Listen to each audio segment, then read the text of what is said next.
Hi everyone, this is Lou Adler. In this mini lesson, I want to introduce you to performance-based hiring and how we've embedded it into an online learning platform called the Hiring Machine. In fact, I also want to indicate that we have a pretty cool app. We've compressed this entire course into a 30-minute program that you can watch and learn on your smartphone. The key, though, is I make the statement that great candidates rarely become great hires. The reason is that we focus too much on skills and experiences.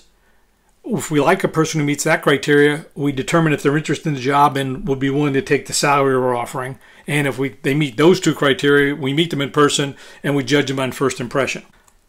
But I'm going to contend you can have all the skills, meet the compensation requirements up front, and have a great first impression and not be a top performer. Worse, I can contend you can be a top performer with a different mix of skills, be someone who's willing to negotiate the compensation, and make an average first impression or be a little bit nervous in the interview.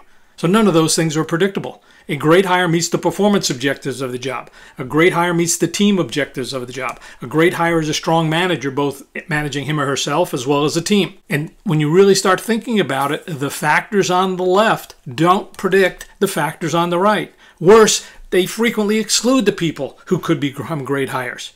And this course is about hiring great people. But if you want to hire a great person, you have to start with a great job.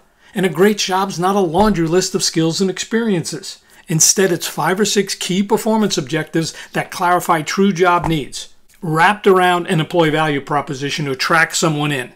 Our focus on sourcing is not to weed people out, but attract 5 or 10 or 15 or 20 great people who are performance qualified, meaning they can do the work, and they possess the achiever pattern, meaning they're in the top third of their peer group doing similar work. That ensures the hiring manager would want to see the person, possibly hire the person, and the job represents an obvious career move to the candidate. High probability the person would respond to your message. Under this basis, high touch, small batch process, relationship based. That's how you find great people. It's an outbound sourcing process, meaning we're reaching out to people.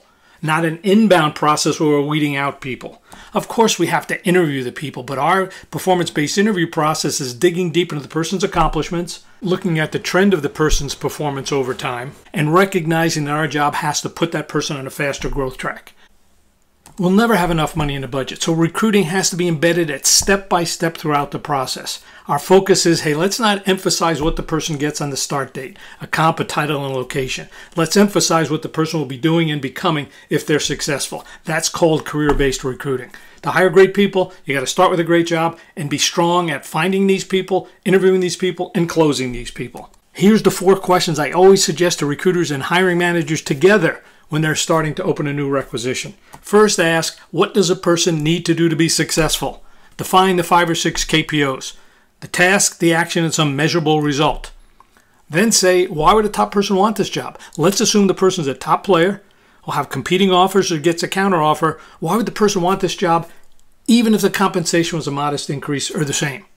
You have to answer both of those questions if you want to hire great people. As you start looking for these people, start off by thinking of, who can I find who knows this person? Look at LinkedIn as a network of 500 million people, not a database of them. How can you network with the right person to get a great referral? Those are recruiters' gold. Then when you get a good person on the phone, ask this question. Would you be open to explore a situation if it were clearly superior to what you're doing today? Some candidates will say, well, it might be, but what's the money? And you're going to say something like, it doesn't matter what the money is if the job's not a career move. Let's first see if it's a career move. And then proactively say, in my mind, a career move requires you to get at least a 30% non-monetary increase. That consists of some job stretch, meaning a bigger job impact, a more important job, a mix of more satisfying work, and continuing growth rate. If we can get those things, I think we should get serious about this opportunity. That's how you begin the recruiting process.